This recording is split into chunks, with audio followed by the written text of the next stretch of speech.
Welcome. Tonight's story is one of the most disturbing and controversial accounts buried in 19th century records.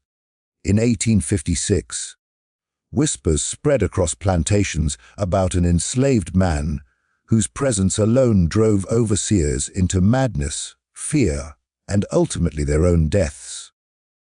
This isn't folklore stitched together for shock.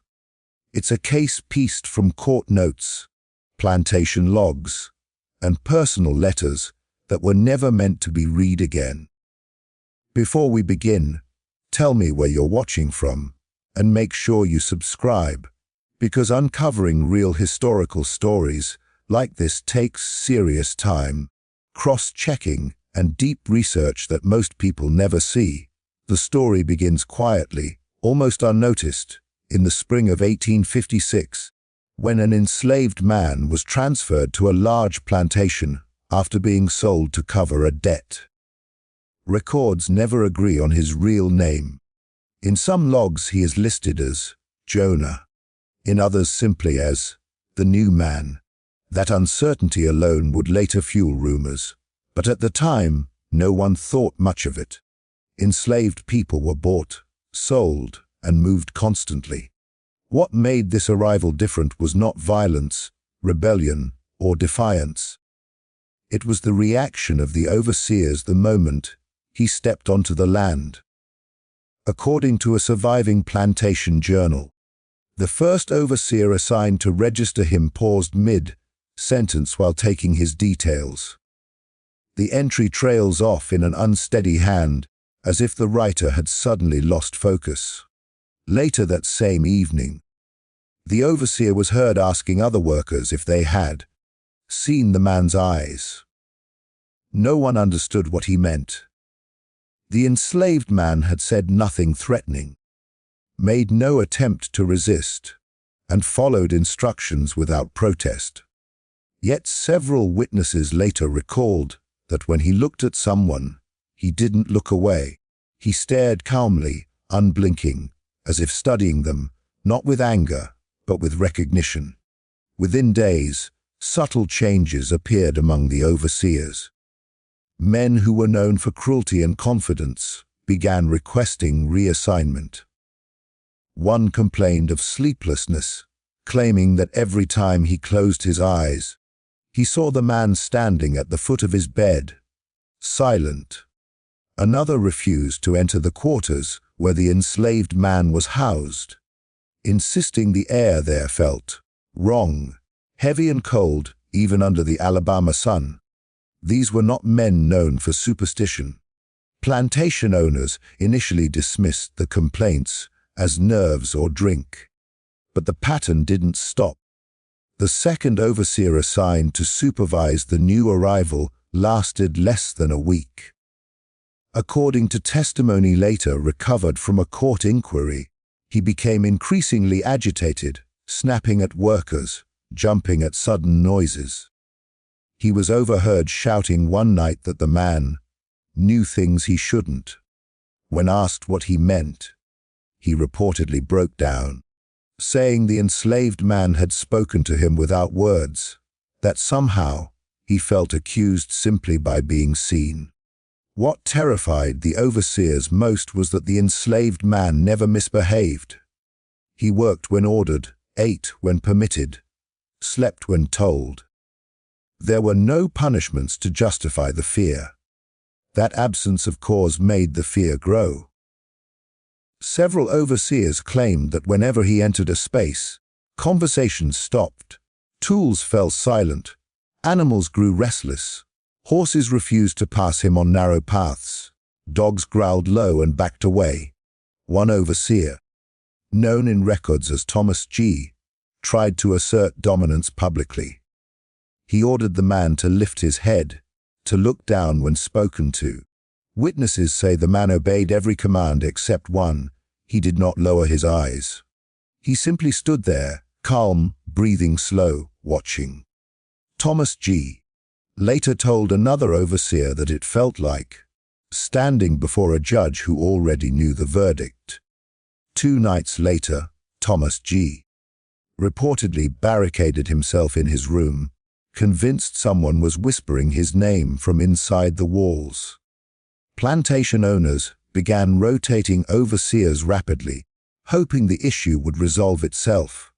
Instead, each new overseer showed the same signs within days: anxiety, paranoia, sudden fear of isolation. Some refused to be alone. Others drank heavily to sleep. One man claimed that when the enslaved man passed him in the field, he heard a faint sound, not a voice, but something like a breath spoken directly into his ear, though no one was there. The enslaved workers noticed something else. They said the man never spoke unless spoken to, and even then, his answers were simple. But they also said overseers avoided him, sometimes going out of their way to walk long routes around the fields just to avoid crossing his path. At night, the quarters buzzed with quiet speculation. Some believed he carried a curse. Others whispered that he was protected by something unseen. A few said he had once been forced to witness something so horrific that death itself followed him. By early summer, plantation records show an unusual number of overseer replacements. Letters sent to neighboring estates requested temporary staff, citing unmanageable conditions. One letter later found in a family archive reads, "There is a man here who breaks others without lifting a hand." No further explanation was given. The enslaved man himself showed no sign of awareness that fear followed him. He neither threatened nor warned. That was what made his arrival so deeply unsettling. There was no confrontation, no rebellion, no violence, only presence. And that presence alone was enough to unravel men whose authority had never been questioned before. This was only the beginning. At this stage, no one spoke of death. No one imagined where the pattern would lead. But the first seed had been planted the moment the man arrived. A quiet, irreversible shift. Overseers who had ruled through terror now found themselves afraid of someone who did nothing at all. And in that imbalance, something dangerous had begun to grow. After the enslaved man's arrival, the fear didn't stay vague for long. It began to carve itself into the minds of the overseers in ways that were impossible to hide. The plantation journals from mid-1856 show a sudden shift in tone. Where entries once focused on crop yields and punishments, they now included strange notes about behavior, mood, and mental fitness. Overseers who had built reputations on cruelty and control were suddenly unraveling, and no one could explain why. The first clear sign was sleep. Overseers complained that they could no longer rest. Several reported waking suddenly in the night, with the sensation that someone was watching them. One wrote that he felt eyes upon me even when alone. And another claimed he heard footsteps pacing outside his door, only to find the hallway empty. These men were accustomed to isolation and power. Loneliness had never frightened them before. Yet now, solitude became unbearable. Their personalities changed quickly. Men once known for loud authority grew quiet and withdrawn. Orders were barked less frequently. Punishments delayed or abandoned altogether. Some overseers began avoiding the fields where the enslaved man worked, assigning others to monitor him instead. When questioned by plantation owners, they struggled to explain themselves. They spoke in half sentences, pausing often, as though searching for words that didn't exist. One reportedly said, "He doesn't threaten, he reminds." No one understood what that meant. Paranoia followed close behind the sleeplessness. Overseers began suspecting one another of plotting against them. Arguments broke out over trivial matters. One man accused another of conspiring with the enslaved workers, insisting that, They all know something I don't. Another was convinced that letters he wrote were being read before they were sent, even though there was no evidence of tampering. The common thread in all their fears was the same, a sense of being exposed. What disturbed witnesses most was that the enslaved man never interacted with the overseers beyond what was required. He didn't argue. He didn't plead. He didn't resist. Yet several overseers independently described the same sensation, that when he looked at them, he saw through them. Not in a supernatural way they could articulate, but in a deeply personal one. One man claimed that during a routine inspection, the enslaved man looked at him, and he suddenly remembered every beating he had ever ordered, every scream he had ignored. It came back all at once, he later said, like it had been waiting. The plantation doctor was called twice within a month to assess overseers for what was described as nervous disturbances. His notes, later recovered, mentioned trembling hands, rapid heartbeat, and persistent dread without a clear source. He wrote that the men showed signs of severe anxiety, but could not identify a trigger event. When asked directly about the enslaved man, several patients grew agitated, refusing to speak his name. One reportedly whispered, "Don't make me say it. He'll hear." Alcohol use increased sharply. Overseers drank not for pleasure but for escape. Even then, the relief was temporary. Drunkenness often led to emotional outbursts, confessions, tears, sudden fits of rage followed by shame. One overseer reportedly wept openly, telling a fellow supervisor that he felt judged every second of the day. Even when alone, that feeling of constant scrutiny ate away at their authority. Men who once enforced obedience through fear now feared their own thoughts. The enslaved workers noticed the change immediately. Overseers hesitated before issuing commands. Some flinched when approached from behind. Punishments grew inconsistent, as though the men responsible for enforcing order could no longer focus. Whispers spread quietly through the quarters. Some believed the man carried a spiritual weight, not magic, but memory. Others said he had survived something unspeakable, and that his presence forced others to confront themselves. One particularly telling account comes from a letter written by a neighboring plantation owner who loaned an overseer temporarily. After only 3 days, the man requested to be sent back, claiming he felt mentally unwell. The owner wrote, confused, "He insists there is nothing the enslaved man does, only what he makes you feel." That sentence would later be underlined heavily, as though the writer sensed its importance but didn't yet understand it. What made the situation spiral was the overseer's inability to assert control over the source of their fear. They could not punish it away. They could not isolate it without justification. The enslaved man followed every rule, and so the fear turned inward. Guilt, long buried beneath routine violence, surfaced unexpectedly. Memories they had suppressed came back uninvited. Dreams became vivid and relentless.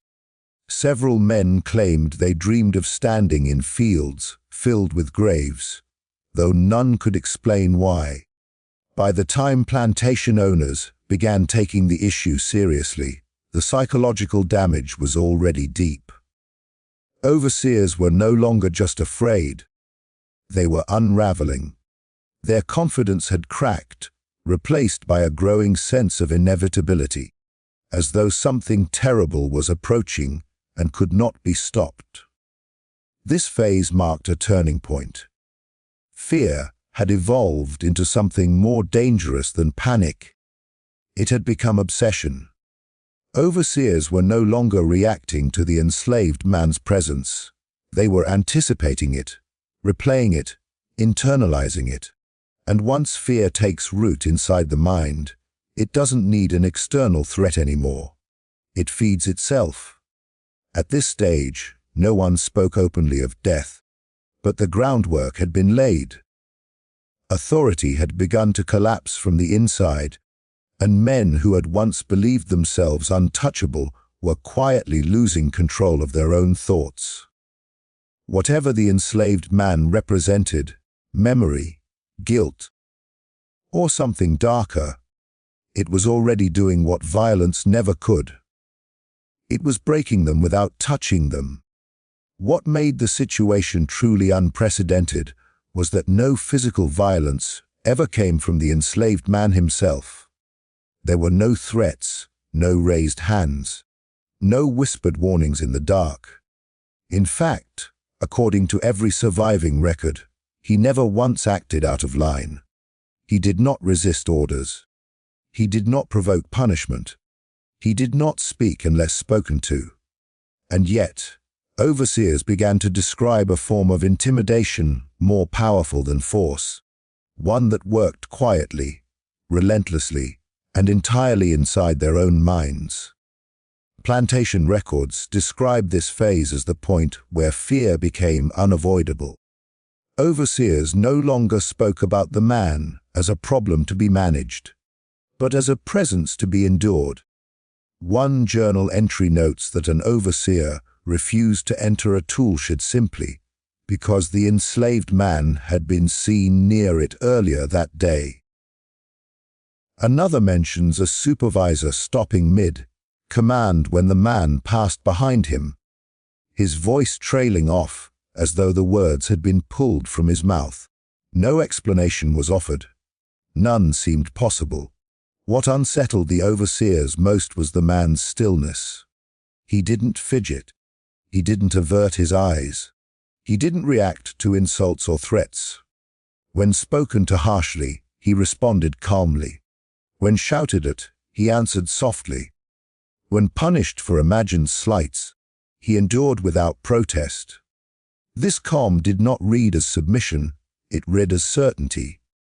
Several overseers described the sensation that he was waiting, though for what, they could not say. Witnesses recalled moments where overseers attempted to provoke him, almost desperately, as if trying to force a reaction that would justify their fear. One ordered him to repeat a task again and again under the sun, watching closely for signs of anger or collapse. The man complied each time, his expression unchanged. Another threatened him openly, describing the punishments he could impose. The man listened, nodded once, and returned to work. Later, that same overseer reportedly told a colleague, "It's like threatening a mirror. There were no secret meetings, no organizing, no rebellion. That absence made everything worse." Overseers were trained to suppress resistance, not silence. They could break bodies. They could not break composure. And over time, the lack of confrontation became its own form of pressure. The man's presence forced them to sit with themselves, their authority unchallenged, yet suddenly meaningless. Several overseers described an unshakable feeling that the man knew them. Not their names or histories, but something deeper. One claimed that when the man looked at him, he felt exposed, as if every cruelty he had committed was being silently acknowledged. "He doesn't accuse," the overseer said. "He remembers." That word appeared again and again in testimonies, remembers. The intimidation spread beyond direct interaction. Overseers began altering their routines to avoid crossing paths with him. They took longer routes through the fields. They sent others to deliver instructions. They avoided the quarters where he slept. One even requested reassignment to night duty, claiming daylight had become unbearable. Another insisted on working in pairs, saying he felt unsafe being alone, not because he feared attack, but because he feared his own thoughts when the man was nearby. What's striking is how consistent these reactions were among men who had never met before. Overseers rotated in and out, yet within days, the same behaviors emerged: restlessness, avoidance, fixation. One new overseer reportedly laughed off the warnings when he arrived, calling them cowardice. 3 days later, he was writing home asking to be released from his post, citing, "Condition of the mind I cannot explain." The enslaved workers observed this quietly. They noticed overseers hesitating, losing confidence, speaking less. Punishments were delayed or forgotten. Orders contradicted one another. Authority became unstable. Some workers later said it felt as though the balance had shifted, not because power had changed hands, but because fear had reversed direction. The overseers were afraid, and everyone could see it. What made the intimidation absolute was that it offered no relief. There was nothing to fight, nothing to punish, nothing to suppress. The man could not be accused of wrongdoing. He could not be isolated without reason. He was, by all measurable standards, obedient. That left overseers trapped with a fear they could not justify, and fear without justification is the most corrosive kind. Doctors called it nervous exhaustion. Plantation owners blamed weak constitutions. Ministers suggested prayer. But none of it helped. The fear did not respond to logic because it wasn't rooted in an external threat. It was rooted in confrontation with self. Several overseers reportedly said the same thing in different words, that the man made them think. And thinking, for men accustomed to absolute control, became unbearable. This phase marked the moment when intimidation ceased to be situational and became psychological. The enslaved man no longer needed to be present to cause distress. Overseers carried the fear with them. They replayed encounters in their minds. They imagined his gaze even when he wasn't there. Silence became oppressive. Stillness became threatening. And through it all, the man remained unchanged. He rose, worked, ate, and slept like any other. He did not acknowledge the power he held, if he was even aware of it. That, perhaps, was the most terrifying part. The intimidation did not come from intention. It came from existence. By the time plantation owners began noticing the pattern, it was already too late to stop it. Overseers were not being overpowered, they were being undone. Not by rebellion, not by violence, but by a quiet presence that reflected something they had spent their lives avoiding. This was the point where fear crossed a line. No longer temporary, no longer manageable. It had embedded itself into their identities. And once intimidation lives inside the mind, it no longer needs a source. It becomes self-sustaining. That is how men who had ruled through fear began to fear themselves. And that is how the path toward tragedy quietly opened, without a single hand ever being raised. By the time this phase began, fear had stopped behaving like a reaction and started acting like a condition. Overseers were no longer responding to individual encounters with the enslaved man. They were deteriorating even in his absence. Plantation logs from this period reveal a sharp change in language. Where earlier entries spoke of discipline, productivity, and order, the tone shifted toward exhaustion, confusion, and an almost desperate search for explanations. Men who had once prided themselves on control began documenting sleepless nights, trembling hands, and an inability to concentrate on even the simplest tasks. The presence that had first unsettled them now followed them everywhere, embedded in their thoughts. Several overseers reported recurring dreams, in which the man appeared without speaking, simply standing and watching. These dreams were described with striking similarity despite being recorded independently. The man never moved closer, never threatened harm. Yet the overseers awoke in panic, soaked in sweat, convinced something irreversible had occurred. One journal entry describes waking with the certainty that judgment had already been passed, though no crime was named and no punishment described. The fear had become abstract, untethered from logic or cause. Attempts were made to remove the source, or at least what they believed was the source.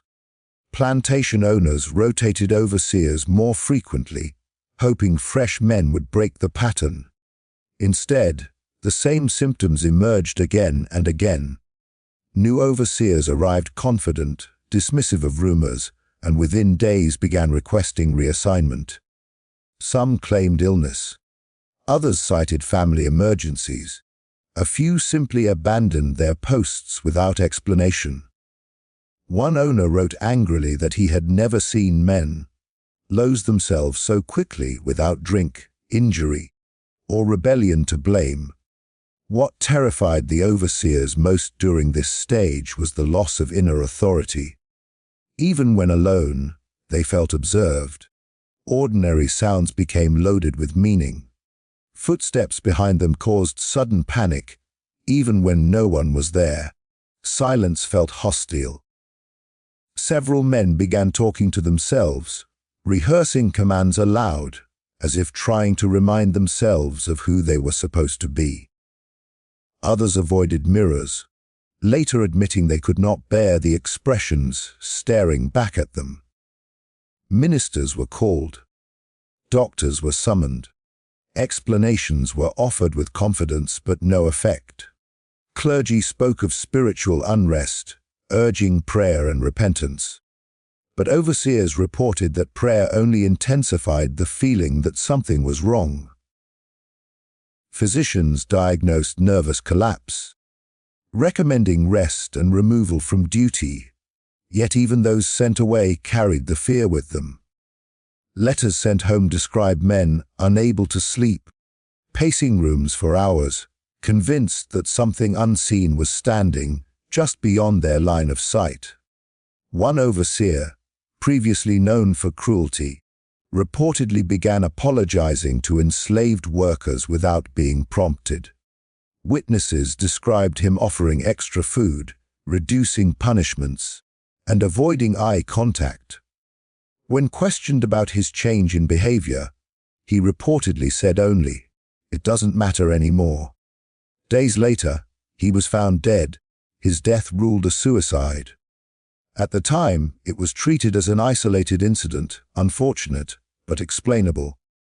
It would not remain so. As more overseers broke down, whispers spread among plantation owners, though few dared speak openly.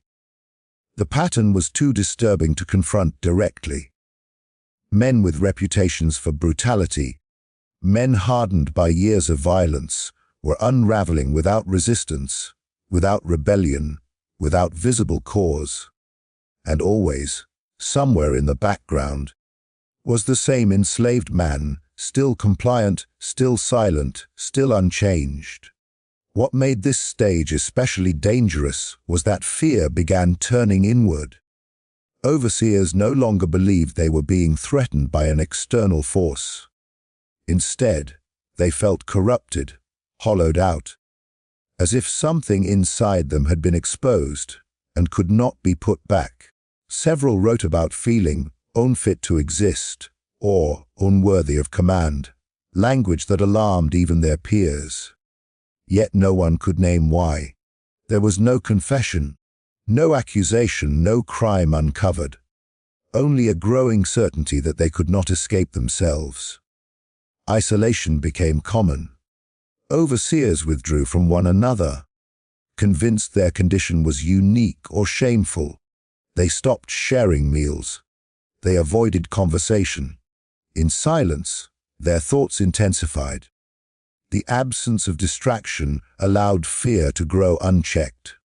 One man reportedly spent hours staring at the fields from his quarters, convinced that the land itself was watching him. Another refused to sleep indoors, claiming the walls felt too close. By this point, the enslaved man no longer needed to be nearby to trigger collapse. His existence had become symbolic, a reminder of something the overseers could not suppress: the awareness of their own cruelty, fragility, and moral emptiness. The fear was no longer about him. It was about what he represented simply by enduring. Deaths began to follow with unsettling regularity. Each was treated officially as an individual tragedy, explained away by stress, illness, or weakness. But among the enslaved workers, and eventually among the overseers themselves, a darker understanding took shape. These men were not being attacked. They were surrendering. This stage marked the moment when fear crossed from torment into finality. The mind, unable to resolve the tension, sought escape by any means. And for some overseers, escape meant ending their own lives. The most chilling detail is that through all of this, the enslaved man did nothing differently. He did not change his routine. He did not acknowledge the deaths. He continued to live as he always had. And in that constancy, the fear found its sharpest edge, because nothing is more unbearable to a collapsing mind than a silent witness who does not look away. By the time the final phase unfolded, the pattern could no longer be ignored. What had once been dismissed as coincidence hardened into something undeniable, even to those who benefited from denial. Plantation records from late 1856 show abrupt gaps where overseer names should have been replaced with vague phrases like "position vacated" or "service concluded." In private correspondence, however, the truth leaked through. Owners wrote of men lost to despair, of bodies discovered at dawn, of explanations hastily assembled to protect reputations. The fear had finished its work, and now everyone was scrambling to explain the wreckage without admitting what it meant. The deaths followed a chilling similarity. Each overseer had withdrawn in the days before, settling debts, giving away personal items, or writing letters that read more like confessions than farewells. None blamed another person directly. Instead, their words circled the same ideas: unbearable awareness, unrelenting memory, the feeling that something inside them had been exposed and could not be hidden again. One letter ended with the line, "I can no longer live with what knows me." Those who read it later claimed they didn't understand it at the time. In hindsight, it felt uncomfortably clear. Local authorities were forced to intervene when the number of deaths drew attention beyond plantation boundaries. An inquiry was opened, though its purpose seemed less about truth and more about containment. Doctors testified to nervous collapse. Ministers spoke of spiritual weakness. Owners emphasized the stresses of the time, citing economic pressure and fear of rebellion. No one wanted to connect the deaths to an enslaved man who had committed no visible offense. To do so would have meant admitting that power could be undone without force. The enslaved man was questioned only once, and even then indirectly. An overseer sent to observe him reported back that there was nothing to report. He worked, he ate, he slept, he spoke only when spoken to. That report should have ended the speculation, but instead it deepened the unease. If there was nothing to point to, then the cause existed somewhere far less controllable, inside the men who were dying. Among the enslaved community, a different understanding settled in quietly. They did not celebrate the deaths, nor did they mourn them. Instead, they spoke in careful tones about endurance and memory. Some said the man carried the weight of generations, that his survival itself was an accusation. Others believed he reminded the overseers of something they had spent their lives trying to forget. That authority built on cruelty is fragile, and that silence can be louder than resistance. Plantation owners eventually made a practical decision. The man was sold, moved quietly to another region. His transfer framed as routine. There was no announcement, no explanation. The deaths slowed after his departure, though the damage remained. Surviving overseers never fully recovered. Some left the profession entirely. Others drank themselves into obscurity. A few attempted to reclaim their former brutality, but witnesses said it felt forced, hollow, as though the performance no longer convinced even them. What lingered most was the unanswered question. If the man had done nothing, how had so much fallen apart? The inquiry closed without conclusions, its documents filed away and forgotten. Officially, there was no connection, no mystery worth recording. Unofficially, the story traveled. It moved through whispered conversations, through letters marked, burn after reading, through the memories of those who had seen authority collapse without a single blow being struck. Years later, during reconstruction, fragments of the story resurfaced in interviews and testimonies.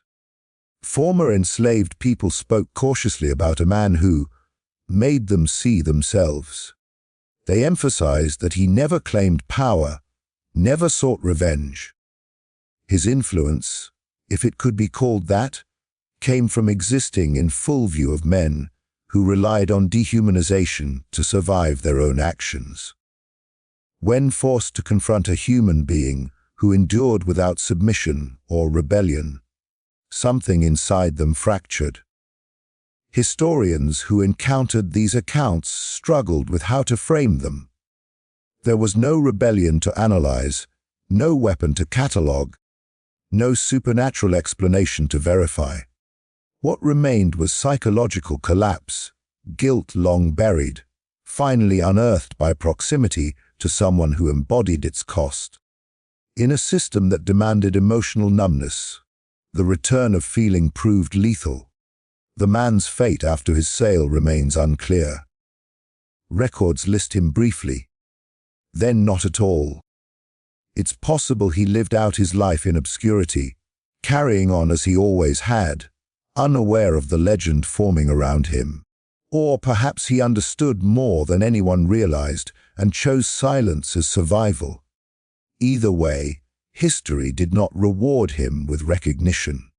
It only left behind the echo of what his presence revealed. The true horror of the story is not that 15 overseers died, but why. They were not attacked. They were not cursed. They were confronted, not by words or violence, but by the quiet persistence of someone they could not erase. In the end, the system that had taught them to dominate without reflection offered no defense against self-awareness. And when the masks fell away, some men found there was nothing underneath they could live with. Long after the last overseer's death, the story refused to stay buried. What lingered was not a neat explanation but a residue, a discomfort that clung to anyone who encountered the fragments left behind. Plantation ledgers ended abruptly, correspondence became evasive, and testimonies fractured into contradictions. It was as if the record itself recoiled from clarity. The absence of certainty became the final chapter, and that absence proved more unsettling than any confirmed cause. In the years that followed, people tried to turn the events into something manageable. Some framed it as a lesson about stress and moral weakness. others as an unfortunate convergence of unstable men during an unstable time. These explanations traveled easily because they demanded nothing from the listener. They required no reckoning with the idea that a system could hollow out its enforcers from the inside. Yet, wherever the story was told in full, with its silences intact, listeners sensed the evasions. The truth, whatever it was, had sharp edges that explanation kept sanding down. Survivors carried it differently. Former enslaved workers who spoke decades later did so with caution, as if naming the wrong detail might awaken something. They described the atmosphere rather than the facts, the way the air felt heavier, how voices dropped when certain names were mentioned, how men who once strutted through the fields began shrinking into themselves. They did not describe miracles or curses. They described recognition. They described the moment when cruelty was no longer abstract, when it took a human shape that could not be denied. Among white families connected to the plantations, the story became a warning tale told obliquely. Children were advised against becoming overseers, not because the work was cruel, but because it was dangerous to the mind. The phrase appears more than once in private letters. Dangerous to the mind, not the body, not the soul, the mind. As if the threat lay not in physical risk but in exposure. The slow realization that authority built on harm corrodes the person wielding it. Attempts to erase the episode failed in subtle ways. Documents disappeared, but rumors multiplied. Official histories skipped the period, but local memory filled the gaps. Each retelling altered the details while preserving the unease. The enslaved man's name was forgotten or replaced, yet his role remained constant, a presence that demanded nothing and revealed everything.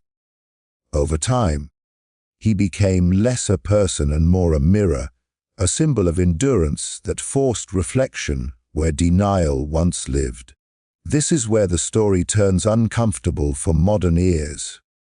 It resists simple categorization. It isn't a rebellion narrative or a morality play with clear villains and heroes.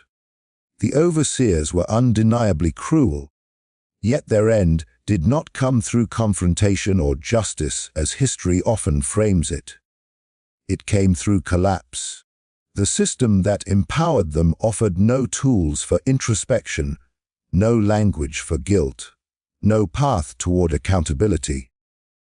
When confronted with the human cost of their actions, embodied in someone who survived without erasing himself, they had nowhere to put what they felt. Psychologists would later describe similar phenomena in different contexts.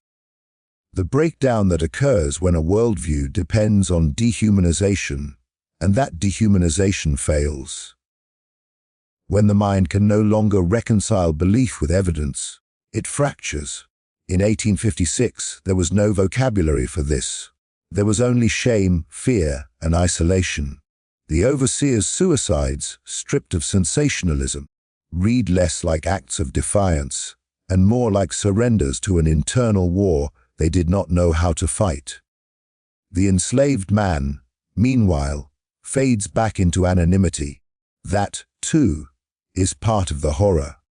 The people most affected by the system were denied narrative control, even when the system cracked. His story survives only in relation to the men who could not endure his presence. History records the collapse of power more readily than the persistence of those it tried to crush. In that imbalance, the man becomes a shadow, central and yet unnamed, influential and yet unacknowledged. What remains most haunting is how little had to happen for everything to unravel.